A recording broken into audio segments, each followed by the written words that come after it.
We are about to start on our 6th year of bird programs at the Foothills Learning Center here in town.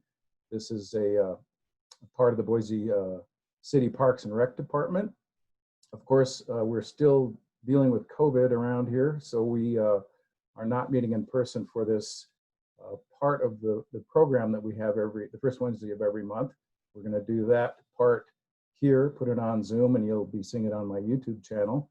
We are actually going to be meeting for some actual birding for the first time in many months next Wednesday on September 2nd. That attendance has been controlled, and we'll be wearing masks and distancing and all those things that everybody's used to these days.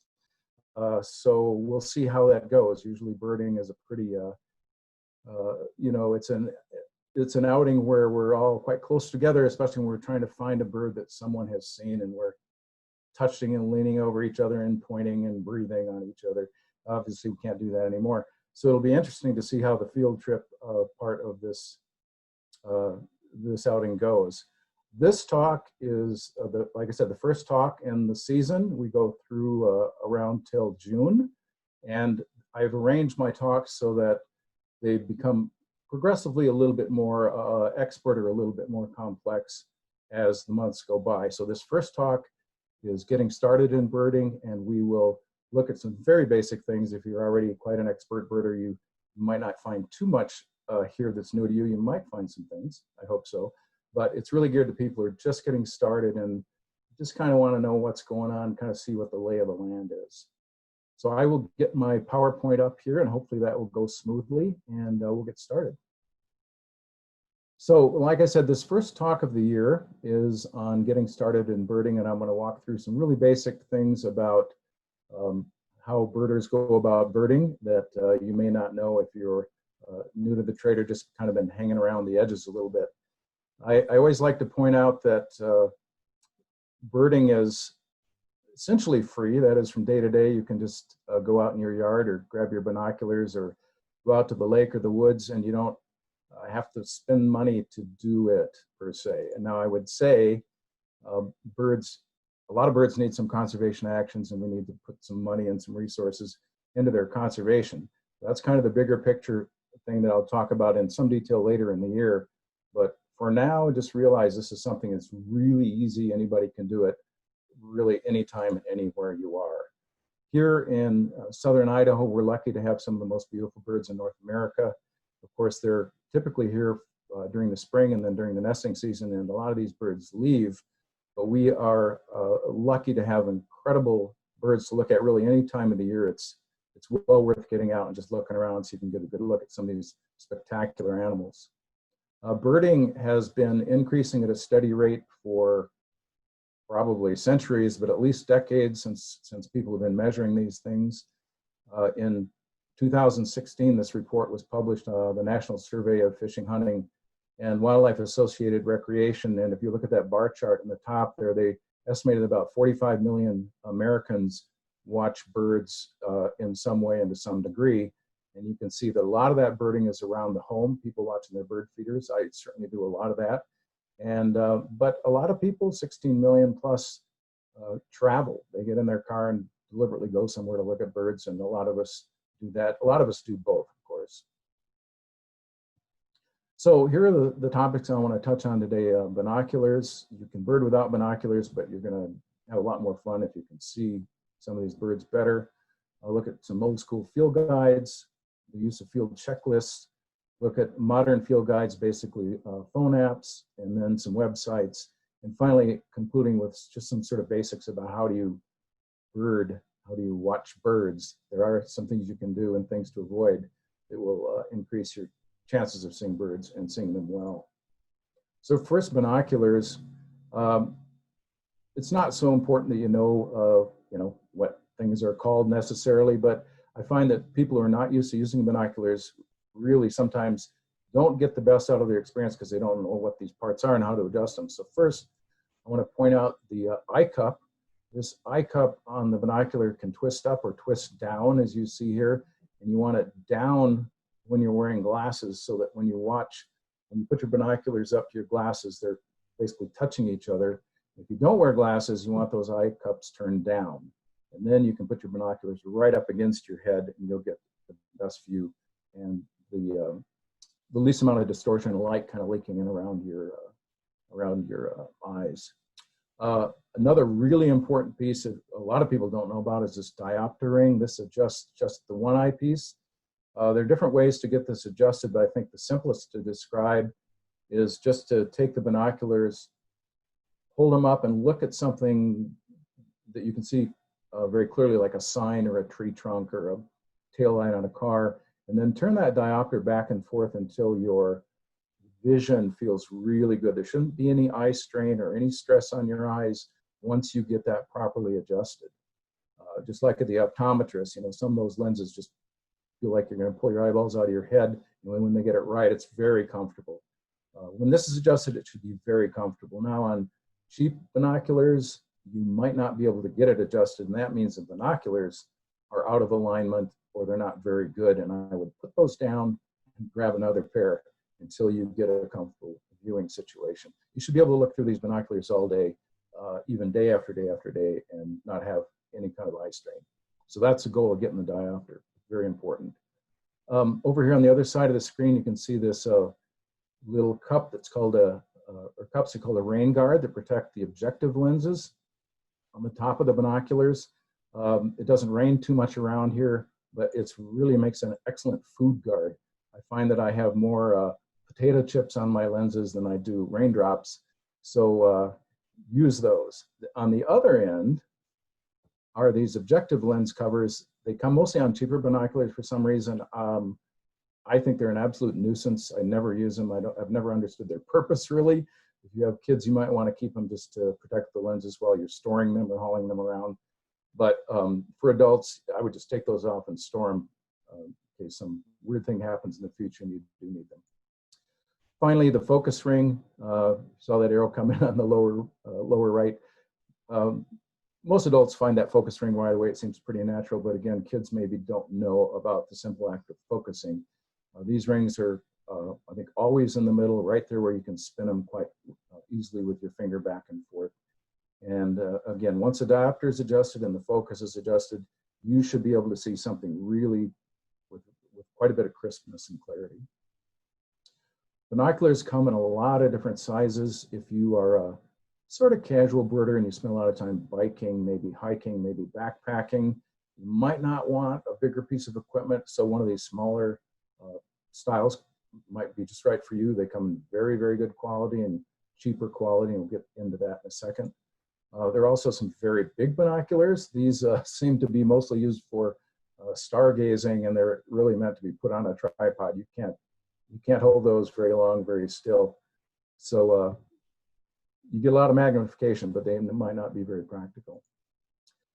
Your trade-offs when you're thinking about binoculars and the power you might want, the common powers available are 7, 8, 10, and 12. There are a few others out there, but these are by far the most common. And of course, as you increase your power, you get more magnification. Of course, that's great because then that bird looks bigger when you're looking at it, pulls things that are far away up a little closer. But all of those greater magnifications have costs. One cost is you've got a smaller field of view. When you put your binoculars up, you're going to see less of the world. Related to that, you're going to have less light coming in, typically heavier because they're bigger. That makes them also harder to hold still. And also your close focus, your ability to zoom in on something that's quite close to you might be limited. So those are all things you want to think about as you think about the trade-offs in these features. I have a friend who's a superb birder, traveled in various places around the world, and he swears by 7s. He doesn't care about the power. He wants the big field of view and the extra light coming in. He's really good at birding, so 7s are fine when you know what you're doing anyway. You can pay any amount of money you like just about for binoculars, like things in any hobby, golfing, fly fishing, bicycling, skiing. You know, you can go cheaper, you can go to that top shelf. I use 8x42s, and I found these 8x42s from Vivitar online a couple of days ago for 21 bucks. This stuff is junk. I wouldn't waste my time with it. The optics are terrible, and there are lots of other problems. Now, flopping immediately to the high end, this is what I use, Zeiss 8x42s. You can see that price tag, $26.99.99. That's not for everybody, especially at the beginning. But the quality of these binoculars are so good that if you kind of start getting serious about it, I suggest you just bite the bullet, get the good binoculars, and if you take care of them, they will last you to the end of time. What you get in these higher-end binoculars is a magnesium frame, which makes them lighter. They're charged with some inert gas, typically nitrogen or argon, which makes them fog and essentially waterproof. I mean, you don't want to go scuba diving with them, but they'll fend off a lot of moisture in a lot of different conditions. The lenses have special coatings, which reduces refraction, glares, and weird flares you might get if the sun's hitting at the wrong angle. But the main thing you're paying for are the optics. The lenses in today's best binoculars are absolutely superb. In fact, I don't think there's much room left to make them better. If you go to Leica or Swarovski or Zeiss like mine, you're going to get just superb lenses that are distortion-free almost to the edge. That's what they've improved on. And your viewing pleasure is going to be very high, and of course, I think worth the money. The latest binocular came out a couple years ago. Several of my friends have picked up are the Swarovski's 12x50. So you pop the power all the way to 12, and then they've increased the field of view to 50, so that you, again, get more light than you would otherwise, get a little bigger field of view. Of course, these are heavier, they're bigger, they're a bit more expensive yet.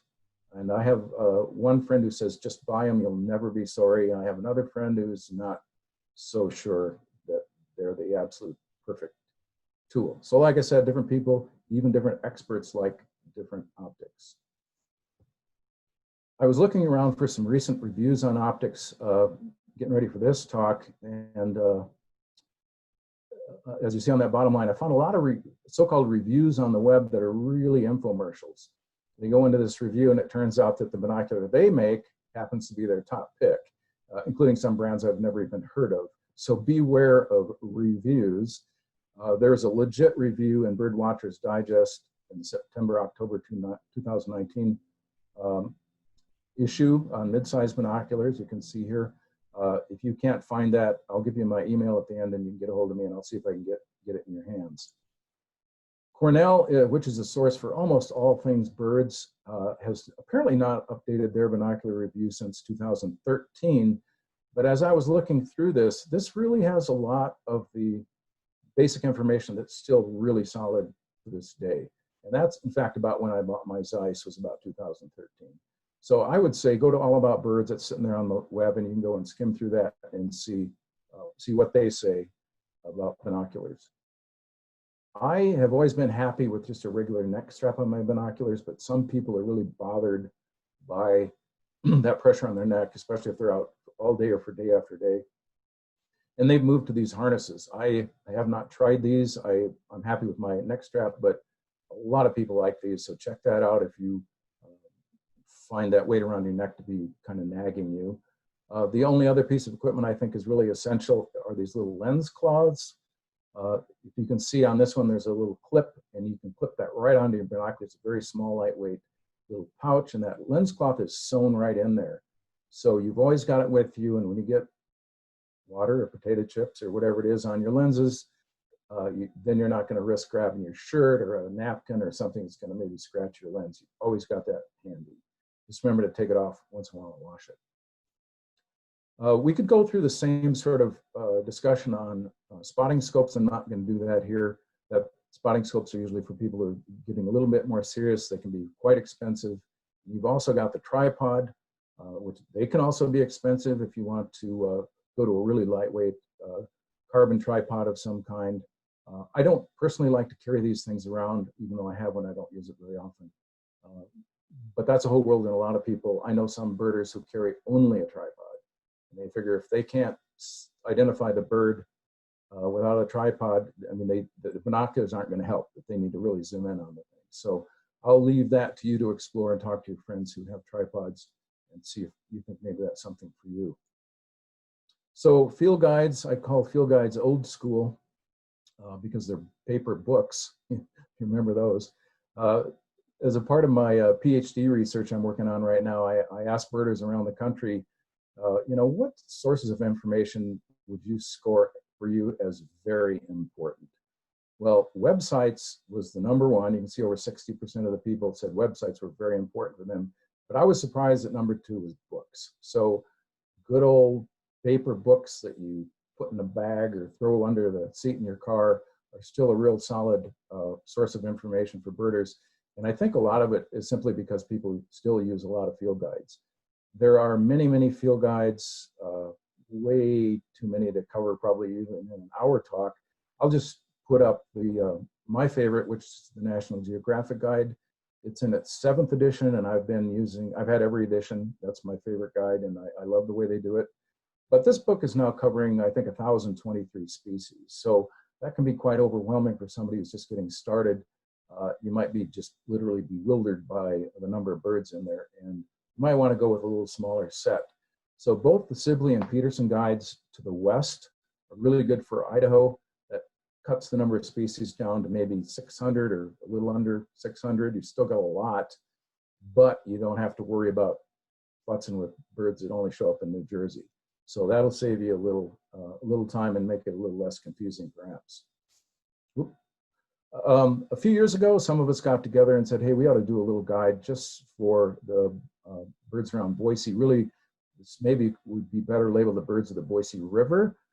We got a lot of data from the city parks and from checklists have been turned in. So this little book just covers 99 species. It's very stripped down. There's no maps or anything like that. But it's got a photograph by a local photographer of each of these 99 species. And it's a pocket guide. It literally will slip into the shirt pocket on a typical shirt, easily carried in a purse or in a little bag, throw in the glove compartment. That was our idea, was to make it really easy for people to have a reference handy, not lugging around a big old book. When you are looking at guides, a few other things. I already covered geographic range. You want all of North America, just the West, just Idaho, just Boise. That reflects directly on the size and weight of these things. Some other trade-offs. Most field guides have paintings, but some use photographs. Experts and a lot of us who are experienced tend to prefer paintings because if you've ever tried to get bird photos, and Tom Carroll, who's behind the scenes on this recording, knows very well how many photos of a violet green swallow you have to shoot to get a good one. It's not easy, and furthermore, to get a shot that also shows the key field marks can be especially tricky. So photos are really hard to get the perfect photo of each bird you need. Painters, on the other hand, can go and kind of arrange that painting to show, say, both the tail and the face, which may be impossible to get in real life. Sometimes guides will have artists, I should say. One artist for the whole guide. Sibley does his own artwork, which is terrific, but sometimes they use different artists. And I have found myself looking at a guide and going, boy, these hummingbirds are great. And then you flip over to the flycatchers and it's like, what happened to the flycatchers? Well, it's a different artist and maybe they don't do it as well or don't do the same style that you like. So that's a little bit of a detail, but when you're flipping through these guides, think about that. Some books illustrate more birds in flight than others. And if, for example, if you're really a big waterfowl or shorebird fan, you like to go sit on the shore and hang out by the lake and gaze over the coast or whatever, you really need good illustrations of birds in flight. What do those wings look like? Above and below, ideally. What do the tails look like when they're fanned out? What's the rump look like when it's not covered by the wings? So if you're going to do that, you might want to look through there and see if they're illustrating the birds you're most interested in while they're in flight. Same goes for raptors. And then finally, most books don't do a very good job of immature and juvenile plumages because there's so many. And if you were to paint all the juvenile plumages of all these species, you'd have a coffee table book that you couldn't even carry.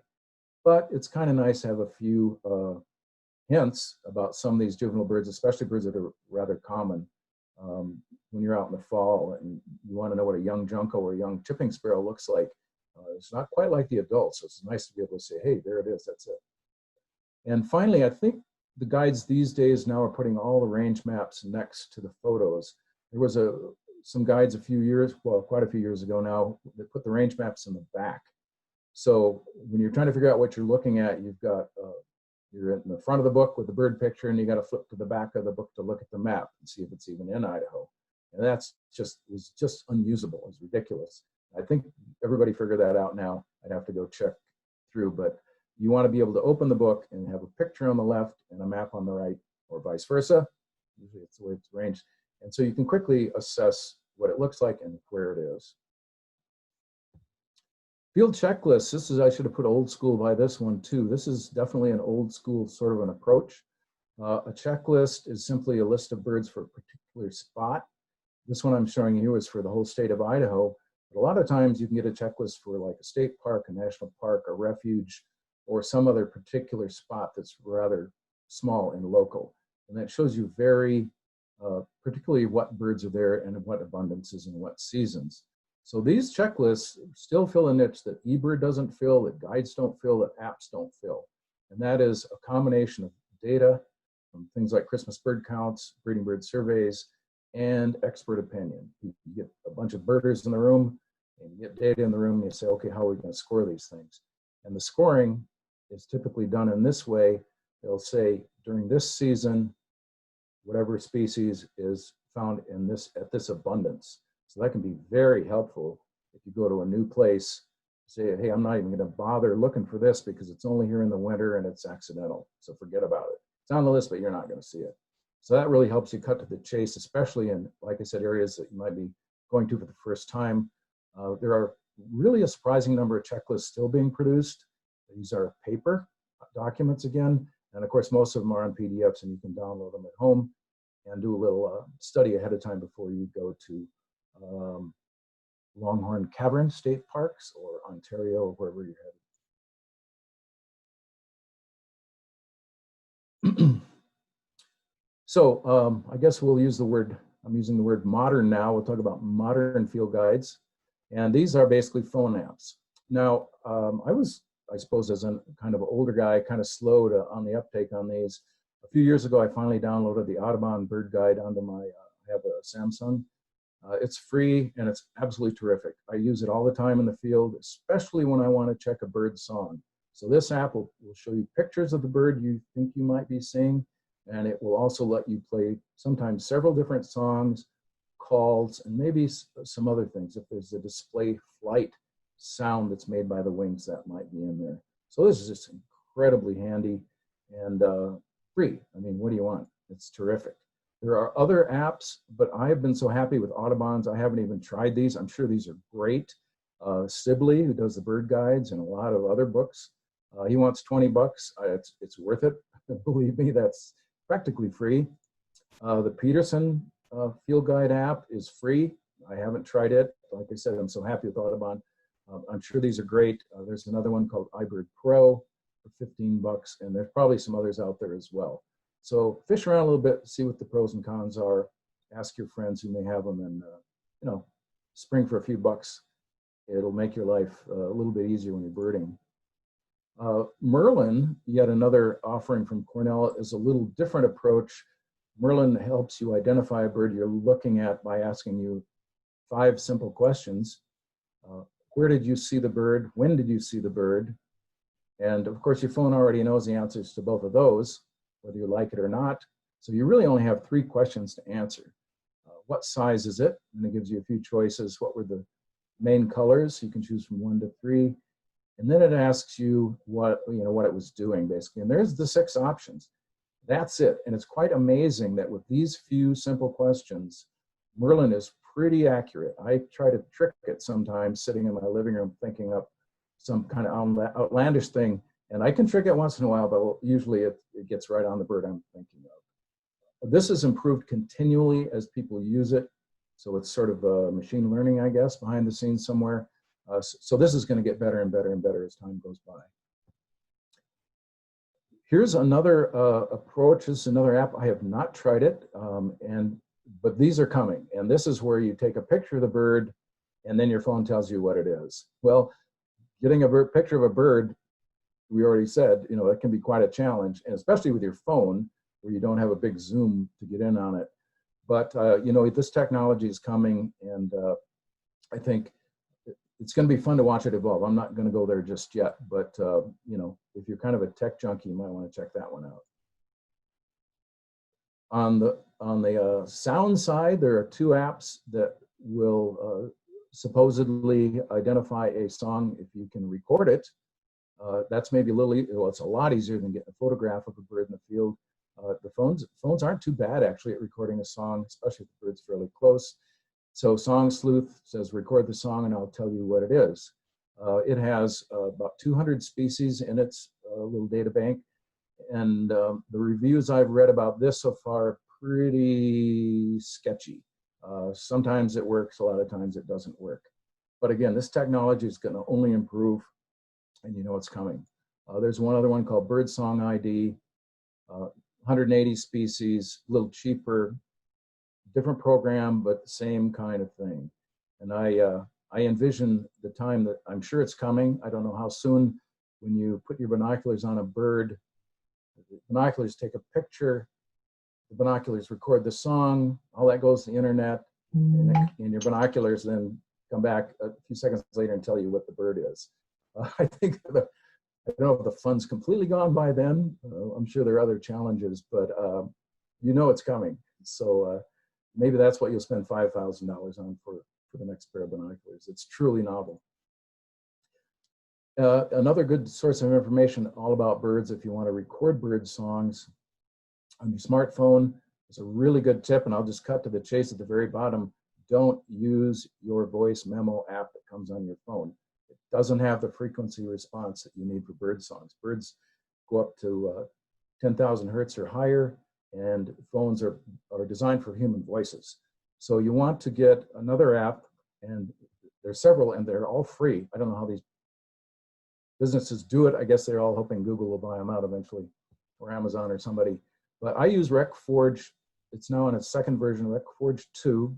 I think I mentioned it's free, and it is able to capture those really high frequencies. And then you can upload that straight to eBird, or just listen to it or play it for somebody and say, hey, I got this bird, what is it? You can send it an email to me, and I'll try to figure out what it is. So that can be kind of fun, and again, pretty easy because everybody's got a phone with them pretty much all the time, I think. As I mentioned in my survey of American birders, websites were the #1 thing that was scored very important as a source of information for most birders. The site I find myself visiting the most often, yet again from Cornell, free, all about birds. You go in there and you see that little box where it says search, you type in your bird, it'll bring up that bird, it'll talk about that bird, show you a map. And what I really like is it will show you similar species. So especially if you're getting into flycatchers and sparrows that can look kind of similar, you immediately see what you might confuse it with, and then you can kind of work through it. So it's really a wonderful tool, absolutely wonderful tool. If you get more serious, Birds of the World is all about birds on steroids. This costs money, but this used to be the Birds of North America, and now they've expanded to the entire world. Talk about an incredible reference. There's nothing like it. It's well worth $49 a year, in my opinion, and you can go and not only get the stuff you'll see it all about birds, but way, way more detail about nests and eggs and behaviors and what they eat and what eats them. It's just incredibly detailed. It is the by far the best reference on birds, period. I would say just, if you like birds, just pay for it and you'll make a lot of use of it. eBird is an incredibly powerful tool, another incredible development from Cornell that just gets better every day. I'm not going to talk too much about it. I put together a course on eBird a couple of years ago. I think it went 2.5 hours, and I didn't even cover it all in that amount of time. So you're lucky here. I'm not going to go very deep, but I just want to point out a couple things for new users and casual users. I think you'll find can be quite fun. One is species maps, and one is bar charts. So on species maps, it's just a little map of where birds have been seen at some time. Now, in this example, I said, okay, let's look at burrowing owls. And if you can read it up in the right, I set it for the most recent time period. So this is August through November of 2020. And of course, we're just at the very beginning of September. So basically, this is all the sightings of burrowing owls in August, as you can see, mostly in Western North America. So if you want to see a burrowing owl, that's a good place to go check. And you can see maybe a couple of those blocks are in Idaho. As you zoom in on this map, you will find ever more detail. And at the lowest level, you can actually see exactly where that burrowing owl was seen and who saw it, and what date and what time, and what other birds they saw. So there's a lot of information under those big purple squares. If there's not a purple square, it means the bird was not seen there. The other one I highlighted there, in addition to species maps, is bar charts. And bar charts simply show you over the year from January through December how common a given species is. So in this case, I have selected, you can see there under change locale, I've selected Ada County. For date range, I've selected the entire database, so from 1900 to basically, I think it says updated 20 hours ago. So eBird is updated almost continually in real time. And you can see, let's look at snow goose, the second bird down. If you're interested in snow goose, you want to try to see them in Ada County in March and April. The thickness of the bars is how common they are.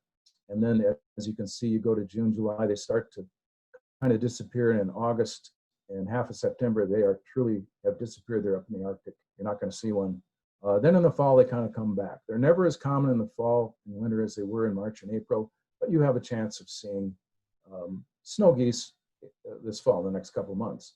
If you go back to that mapping app, you can say, hey, where are snow geese? And you can find out where somebody saw a snow goose literally this morning. And then if you want to go see it, go see it.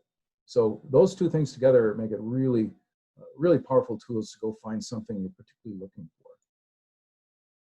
One other program from Cornell, like I said, almost everything seems to be from Cornell, is Project Feeder Watch. Those tens of millions of people who really like to bird around their yard, a lot of them are feeding birds. This is a program that you can pay for if you want to get like all the benefits, but there's a lot of stuff just sitting there on their website for free. If you kind of want to look. What are the most common feeder birds, say in Idaho? I use those data. I think it'll be in my next talk, actually. Every year I go and look at that, update my data. This costs $18 a year if you're just coming in fresh. If you're already a member of the Lab of Ornithology, give us a few bucks off that. So that's something to think about if you're really love your feeder watching. Moving over to the conservation side, a good sort of clearinghouse for bird conservation information is NABC, the North American Bird Conservation Initiative. This is really a partnership of partnerships. It's where all the land bird people and the seabird people and the duck people and the shorebird people, that's where all the different groups sort of come together to look where we can find common causes and efficiencies in bird conservation. One of the things that State of the Birds, or NABC, does every year or two is produce some kind of State of the Birds report. This one in 2016 looked at all the birds of North America, basically saying which birds are in the most trouble and which birds are the most secure. They've done reports just on public lands, just on private lands, and one that was just looking at climate change impacts. There's all kinds of different conservation assessments there if you're into bird conservation. The partnership I spent most of my, the last 15 years of my career working in was Partners in Flight. This is a kind of a subgroup that's particularly interested in land birds. So we are really keen on warblers like this American redstart, flycatchers, sparrows, and so on. So this is a little subgroup. We have our own resources, our own assessments, and you will find a similar sort of content for the other partnerships. If you go to NABC, it'll all be there underneath that big umbrella. So finally, a few just comments about how do you bird, all right? So I find I have to repeat this quite a bit with different groups, especially people who are just starting. First off, you don't have to go somewhere. It's really hard, especially to get kids to just not go somewhere. They think as soon as they see a trail, the idea is to get to the end of that trail. But adults are kind of the same way, and I really have to like hold people and tell them not to move.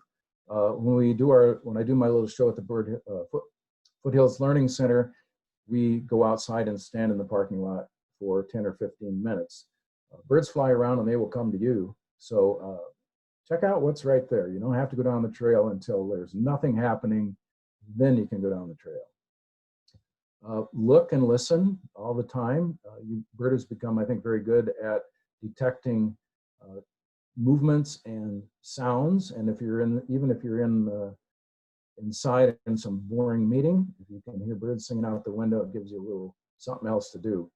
When you're outside, of course, just watch for movement. That's the first thing. And that's why it's so, it can be so good to just not go anywhere. Stand still, sit still, and watch for movement. The more you're moving, the less you're going to see something else moving. Listen for any kind of a sound. Of course, you've got bird songs and chips and tweets and squeaks, but you can also get wing noises and just rustling in the leaves. It might be a towhee down there scratching around. So listen for sounds, watch for little movements, and then check it out. And it might be a squirrel or it might be a kid yelling over the hill, but you want to detect these things first and then worry about what they are. When you're moving, you want to go slowly and quietly. There's good research, especially on quiet, that shows people talking scare birds away. And it doesn't take very many people or very much talking. And these birds are going to start moving away from the trail, and you're never going to know they were even there. So a single person who's absolutely quiet will see more than even two people having a quiet conversation. Of course, like moving, it's hard to get people to be quiet. It almost seems a little weird if nobody ever says anything for an hour. So a little conversation is okay. But the point is, if you start yelling at each other, you're going to scare things away. That's why I think mountain bikers don't see any birds. Avoid bright colors. Research on this as well. Bright white, bright yellow, red, orange, blue, even things you might not think would be scary, like bright green, can cause birds to detect, just think something's wrong here, I'm leaving. So dark colors, subdued colors, camel will, again, research has shown it really will help you see more birds. For, I think a lot of us, probably most of us, birding is always a treasure hunt. You get used to seeing sort of the same things from day to day, but you never know when something unusual will show up, especially now during fall migration. You've got a lot of birds that are migrating, and you've got a lot of young birds that are just sort of checking out the world, and they tend to move in a lot of odd directions and show up in odd places. So fall is a good time to find a bird that doesn't belong, and that's always pretty exciting. Spring migration, similarly, there might be something really unusual out there, and you're gonna see it, and you're gonna be very excited about it. I always add this statement though to that is also enjoy common birds. That's why I put an American robin on this screen. This is really a gorgeous bird, and I think people, they think, oh, robin, I've seen a million robins. Put your binoculars on a robin sometime in good light and just check it out. This is a really spectacular bird. And the same thing for a lot of our other birds. Enjoy what comes to you. And if you don't get a treasure, don't get something rare, then check out some house finches and see how cool they really are. I would take that even a step farther and say you don't have to be able to identify a bird to enjoy it. If you see a bird maybe foraging in some leaves or fly catching, you can't tell what it is. Some hawk up high sailing around, you can't tell what it is. That doesn't mean you get grumpy and walk away. Maybe just watch it sail around or watch it fly catch and enjoy that part of it. You know, that's legit. You don't have to name everything and put it on a list to be a birder.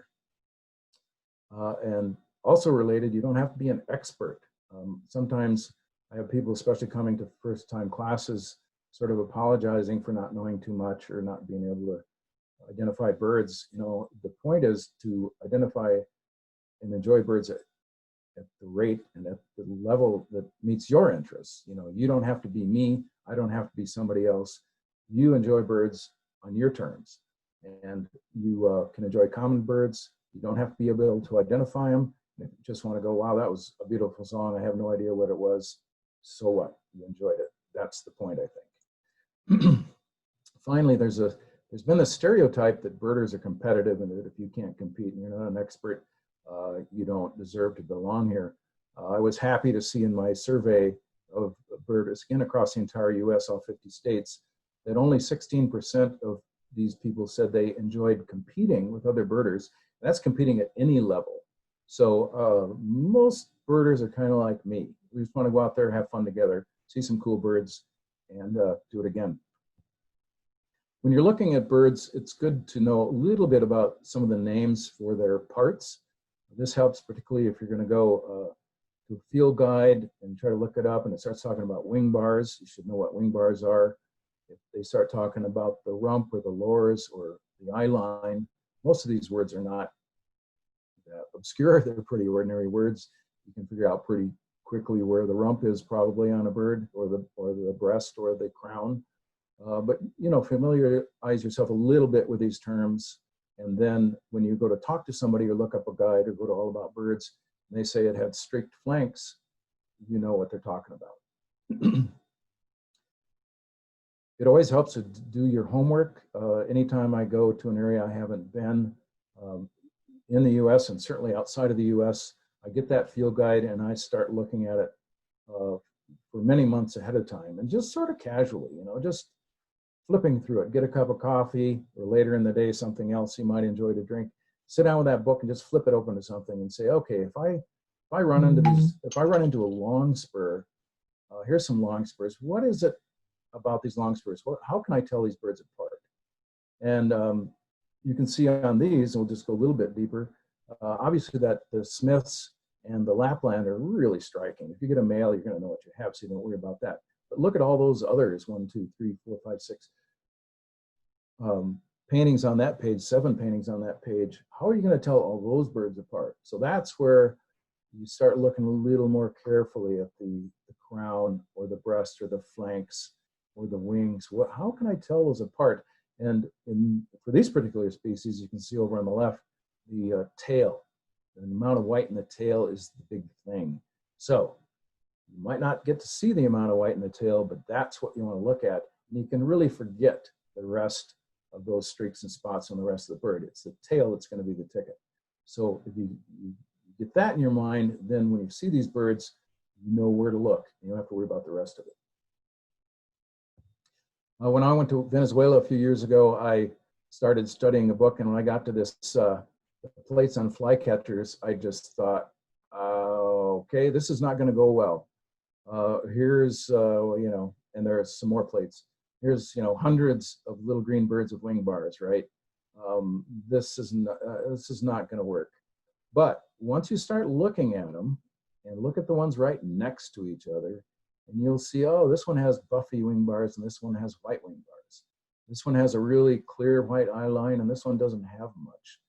This one's got a very plain face, and this one's got a little cheek pattern. And it kind of goes like that all the way across the board. Now, yeah, it takes a lot of work, and you're not going to necessarily remember what's what species has the eye line or whatever. But you can say, oh, I need to look at the face. I need to really look well at the face of these flycatchers, and that's going to give me a lot of information. So that's the idea. Where do I look? I am continually struck by how well really, really expert birders don't use color at all. They use size, shape, proportions, behavior, how they fly, all those clues that are not about color or streaks or eye lines or anything else. And you look at this, this is the inside cover of Roger Torrey Peterson's groundbreaking field guide. I have the second edition from 1939. His first edition came out a little bit before that. But you can see that he realized and wanted to share that how important these silhouettes are. What is the proportion? How is the body chunky or slim? Is the tail long or short? Is it held up? Is it held down? Is the beak long? Is the beak short? You know, all those things. He knew. I mean, he was a great birder, you know, one of the greatest ever. He knew that how important that was. And again, you'll see really expert birders, especially guides in foreign countries, they'll see something flying at a great distance, barely get a glimpse of it, and they know what it is by the proportions. So when you're actually looking at birds, as we wrap this up, I want to talk about a few more techniques about actually seeing a bird. The first thing you need to do is get on the bird. In other words, get your binoculars on the bird. And this can be trickier than you think until you start. One thing you can do to practice is take your binoculars and sit in your backyard or sit out in the park and just spot something with your naked eye across the street, a sign, a big clump of leaves in the top of a tree, anything like that. And just see if you can quickly bring your binoculars up and put it right on that spot. It's harder than you think until you get quite a bit of practice. So you can practice your binocular skills without any birds. But when a bird does fly into the picture, here it comes, bang. The first thing you want to be able to do is get your binoculars on that bird, and whatever it takes to find that bird. Now, I would, in this case, say, all right, it's on one of those little skinny white aspen or birch trees. It's the last one on the right, and it's just above my eye level. And so then I'm going to try to get my binoculars over there. You can see a dark branch pointing out from the other side of the screen right at the bird. Somebody might say, that's what I'm going to use to find that bird. But again, the point is, figure out some way that you can see it. Now, the next thing you want to do is try to tell somebody else where it is. If you can't identify it, you want to be able to tell somebody else. So one of your best sources of getting ID information is to get the person next to you to also on the bird. You know, forget your apps, forget your field guides, forget all that stuff. Just get somebody else on the bird, and then your odds are going to go up. So how do you tell another person where that bird is? This works better in person than on the web, but I think it's worth running through. And I'll tell you, saying right there, the bird is right there, that does not help at all. And I have heard this my entire life up until just a few weeks ago. It's right there. You know, it's right there for the person who sees the bird. It's not right there for anybody else. In that tree, I swear, I've heard this again in the last few months. It's right in that tree, right there in that tree. Okay, so that doesn't help. And it's unbelievable, but I have heard this many times over the years. See where the branches form a Y. Well, if you ever looked at a forest, there are a billion places where the branches form a Y, so that doesn't help either. And no kidding, a good friend of mine from New Mexico said this once: see that bark pattern that looks like the Mona Lisa? And of course, nobody on the planet can see that pattern except him. And he's used other descriptions like that. Very creative, but really it is not helpful. So what I like to do, my favorite, I think, first clue is it above eye level, below eye level, or at eye level? You know, I'm trying to cut the world into some big hunks. You know, which hunk should I look at? Of course, if it's at eye level, that's a pretty narrow band. That's really helpful. But if it's above or below, it could be way above or way below, obviously. Then some idea of how far away it is. Are you looking at the hillside over there? Are you looking at a bush that's 20 feet away?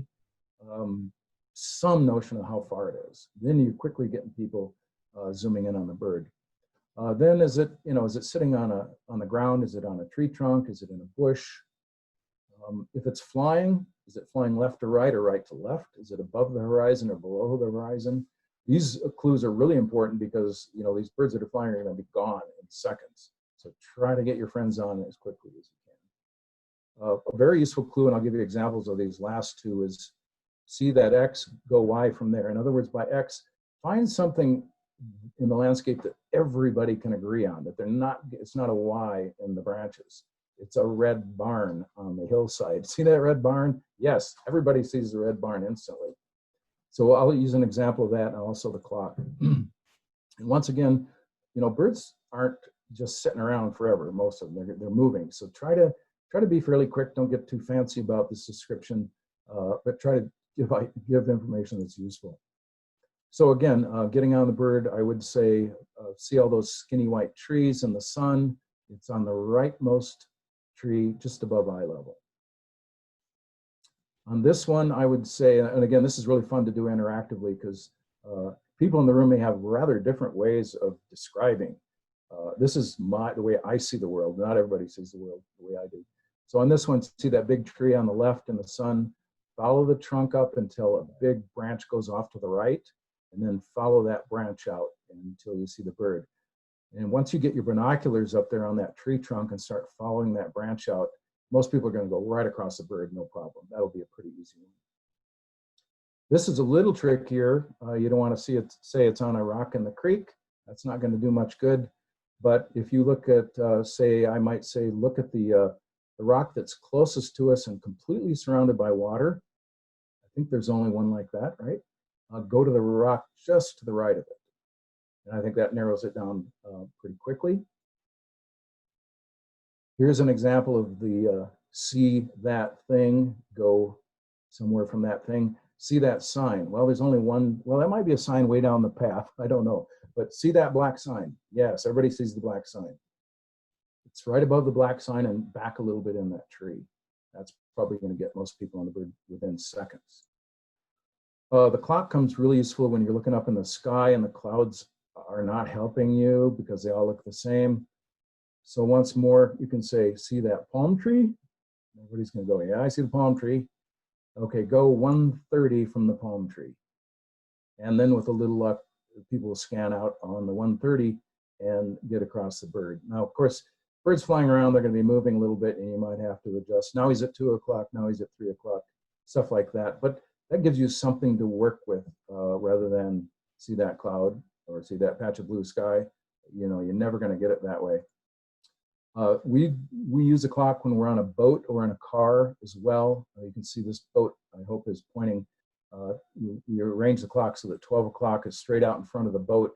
And so this albatross sitting on the ocean out here is at 7:30. And again, you can do the same thing in a vehicle. You know, you're driving down mud flat road and somebody's got a raptor on a fence post. Pull over, raptor at 3 o'clock on a fence post, you know, football field away. And bang, you're going to get people on it pretty fast. Sometimes you get really lucky. This doesn't happen too often, but see that cloud that looks like a horse? Everybody goes, yep, it's right on the nose. Sometimes the clouds can help, but usually they're not so cooperative. Finally, there's nothing like going birding with other people to learn more about birds. It's absolutely the best. I learn something every time I go out with other birders, and I don't mean expert birders, I mean any birders. It seems like everybody's got experiences, everybody's got things they've learned, things they've seen, things they want to share about birds. So other people are the greatest, and it makes it a little bit hard right now to not be able to go out with other people and go birding like we used to. Hopefully this is going to be over. I hope by spring. That would be very nice. When we do get back to something like normal, a really good place to find out where bird trips are and all kinds of bird programs is the calendar section of the Golden Eagle Audubon Society. So go check that out. I think everything's been canceled for many months now, but that will light up again, and then you can find out who's going birding where, what time, what's going on. Tremendous source of information, and they've tried very hard to not just cover Audubon activities, but any kind of birding activity going on in the greater Boise area.